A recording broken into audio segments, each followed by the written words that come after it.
Honorable President Sir, I'm Tina Dabi and I belong to the Rajasthan cadre. I would like to begin by expressing my profound and heartfelt gratitude to the Honorable President of India for giving us time out of his busy schedule to address, guide and inspire us today. साल 2015 की बात है। दिल्ली की रहने वाली टीना डाबी ने भारत की सबसे कठिन मानी जाने वाली यूपीएससी के एग्ज़ाम को फर्स्ट अटेम्प्ट में ही फर्स्ट रैंक के साथ टॉप कर लिया था। इसके बाद भारत सरकार द्वारा आयोजित एक सम्मान समारोह में दूसरे रैंक होल्डर अतर आमिर खान से पहली बार वो मिली। तभी उन्हें लव एट फर्स्ट साइट हो गया था, यानी पहली नज़र में प्यार हो गया था। दोनों के प्यार को विस्तार मिला लाल बहादुर शास्त्री राष्ट्रीय प्रशासनिक अकादमी मसूरी में, जहां दोनों एडमिनिस्ट्रेशन की ट्रेनिंग ले रहे थे। फिर क्या था, 20 मार्च 2018 आते आते टीना डाबी ने अपना सरनेम खान अपने साथ जोड़ लिया और मीडिया के द्वारा उसे कश्मीरी बहू कहा गया। नमस्कार दोस्तों, रंग दे बसंती में आप सभी का एक बार फिर से स्वागत है। मैं हूं राजीव चौधरी। अब खबर है कि टीना डाबी और अतर आमिर ने एक दूसरे से अलग होने का फैसला किया है। दोनों ने 17 नवंबर को जयपुर की एक फैमिली कोर्ट में आपसी सहमति से तलाक की अर्जी डाली है। मतलब पहली नज़र का प्यार अब दूसरी नज़र का तलाक बनने वाला है। हालांकि जिस समय टीना ने शादी की थी उस समय सोशल मीडिया पर एक सवाल बड़ी तेज़ी से घूमा था कि टीना और अतर दोनों पढ़े लिखे हैं, प्रशासनिक सेवा में उच्च अधिकारी भी बन गए हैं, दोनों के प्यार को धर्म से ऊपर समझना चाहिए। फिर ऐसा क्यों नहीं हुआ कि टीना अतर के लिए मुस्लिम बन सकती है, पर क्या अतर टीना के लिए हिंदू क्यों नहीं बन सकता? क्या वो टीना के लिए अपना मजहब छोड़ देगा? अब अगर सबसे पहले पहली नज़र के प्यार की बात करें तो न्यूयॉर्क की सिराक्यूज यूनिवर्सिटी के मनोविज्ञान विभाग ने इस विषय पर काफ़ी रिसर्च की और पाया कि प्यार में पड़ना न सिर्फ हमारी भावनाओं को बल्कि हमारे मूड को भी बदल देता है, बल्कि दिमाग के कुछ विशेष हिस्सों को भी निष्क्रिय कर देता है। जब कोई व्यक्ति पहली नज़र में प्यार करता है तो उसका दिमाग डोपामाइन, ऑक्सीटोसिन, एड्रेनल और वेस्प्रेसिन सहित 12 हार्मोन्स का स्राव बढ़ा देता है और इंसान बिना कुछ सोचे समझे आंख बंद करके फैसले लेने लगता है। केवल एक टीना की बात नहीं है, कभी संगीता बिजलानी के भी हार्मोन्स बढ़ गए थे। उसने अजरुद्दीन से अपने प्यार को बहुत ईमानदारी से निभाया, ये जानते हुए भी कि अजरुद्दीन शादीशुदा और 2 बच्चों का बाप है। खैर, संगीता ने बलमा के साथ कलमा पढ़ा, कई बच्चे पैदा किए, पर जैसे ही संगीता बिजलानी का यौवन ढलान की ओर चला तो रिश्ता तलाक की ओर चल पड़ा। इसी तरह कभी सैफ अली खान को भी अमृता की मुस्कान बहुत पसंद थी। दोनों के 2 बच्चे हुए। जब तक अमृता जवान रही रिश्ता रहा, लेकिन जैसे ही उसकी जवानी थोड़ी सी पैदल चली सैफ अली ने रोड बदल ली और उसका मन करीना कपूर पर आ गया। अमृता को तलाक दिया। आज उसकी लड़की सारा और बेटा अब्राहम का बाप सैफ अली है और माँ अमृता का जीवन अंधकार में।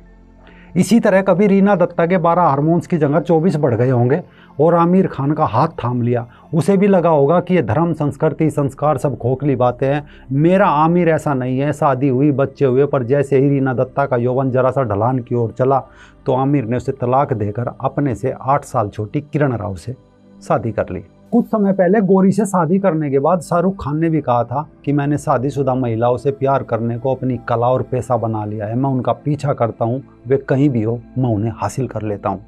ये एक किस्सा भर नहीं है, एक कहानी नहीं है, एक उदाहरण नहीं है। कभी पायल नाथ के हार्मोन्स भी उमर अब्दुल्ला को देखकर बढ़ गए थे। उसने भी सोचा उसका उमर उससे ताउम्र रिश्ता निभाएगा। उस समय पायल को कोई पछतावा नहीं हुआ था। वो इस नए बदलाव के लिए तैयार थी और जल्द ही अपना नया घर बसाने में व्यस्त हो गई। समय ने भी उड़ान भरी। उमर अब्दुल्ला ने पायल नाथ से बच्चे पैदा किए और तलाक दे दिया। पायल नाथ आज दर दर भटक रही है और उमर गुपकार गैंग बनाकर 370 हटाने के लिए बैठ गया है। एक समय अरबाज खान को देखकर मलाइका अरोड़ा के भी हार्मोन्स बढ़ गए थे। जवानी दर की तलाक हो गया। इन दोनों का एक बेटा है 14 साल का, एक अरहान खान। उसका मजहब क्या रहेगा सभी जानते हैं। कभी दिल्ली की मुख्यमंत्री रही शीला दीक्षित की बेटी लतीका ने 1996 में सैयद मोहम्मद इमरान से शादी की।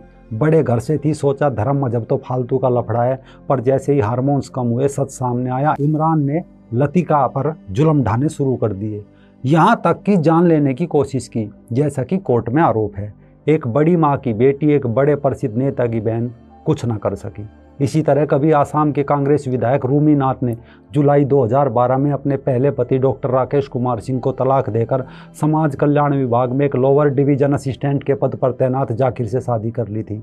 आज रूमी के शरीर पर कई जगह पर चोट और जले के निशान हैं। रूमी का आरोप है कि पैसे की जरूरत पूरी नहीं कर पाने की वजह से जाकिर उन्हें अक्सर पीटता रहता था।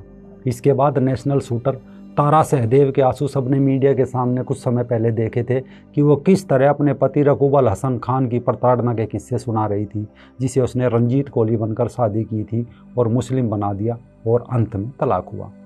ये मात्र गिने चुने वो उदाहरण है जो सबके सामने है, वरना वो खबरें और उदाहरण तो अखबार में रोज छपते हैं जिनमें किसी रिया प्रिया नेहा की लाश कहीं गड्ढे में तो कहीं सूटकेस में बरामद होती है, या फिर दिन दहाड़े कोई तौसीफ गोली से उड़ा देता है और कोई अब्दुल गला रेत देता है, और वो टीना की तरह कभी पछतावा भी नहीं कर पाती। टीना आज एक अधिकारी है। संगीता बिजलानी, मलाइका अरोड़ा, अमृता सिंह जानी मानी अभिनेत्रियाँ थी, वो इस जंजाल से आसानी से निकल गई, वरना मजहब से वापसी के सारे गेट बंद होते हैं, एक गेट खुला होता है और वो सीधा कब्रिस्तान में जाता है। बेशक प्रेम के शुरुआती दिनों में गैर मुस्लिम लड़की के लिए नमाज पढ़ना कबूल हो, बुर्का कबूल हो, ईद बकरीद रमज़ान कबूल हो, पर वो अपनी बेटी की शादी उसकी सगी बुआ चाचा ताऊ के लड़के से कबूल नहीं कर पाए। अपनी आंखों के सामने किसी निरीह पशु की गर्दन पर वार ना देख पाए, तब हार्मोन्स गिरने शुरू होते हैं, तब वो पछतावा होता है, गलानी होती है, लेकिन तब तक ज़िंदगी बदल चुकी होती है। सांस तो होती है लेकिन सपने और जज्बा मर चुका होता है।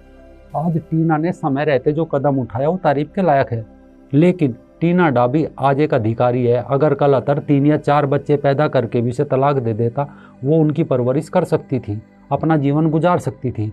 लेकिन यही काम जब एक बेरोजगार निम्न या मध्यम वर्ग की लड़की यही चाहत, यही सपने लेकर, यही जिद लेकर कि धर्म वगैरह कुछ नहीं होता और बाद में उसे तलाक मिलता है, तो वो क्या करे? दर दर की ठोकरें या फिर उसके पास भीख और वेश्यावृत्ति, 2 ही रास्ते बचते हैं। तो इन 12 हार्मोन्स को कंट्रोल रखें, क्योंकि इनके लिए हार्मोन्स नहीं अपना एजेंडा मायने रखता है और उसका शिकार कोई भी रिया पिरिया नेहा हो सकती है।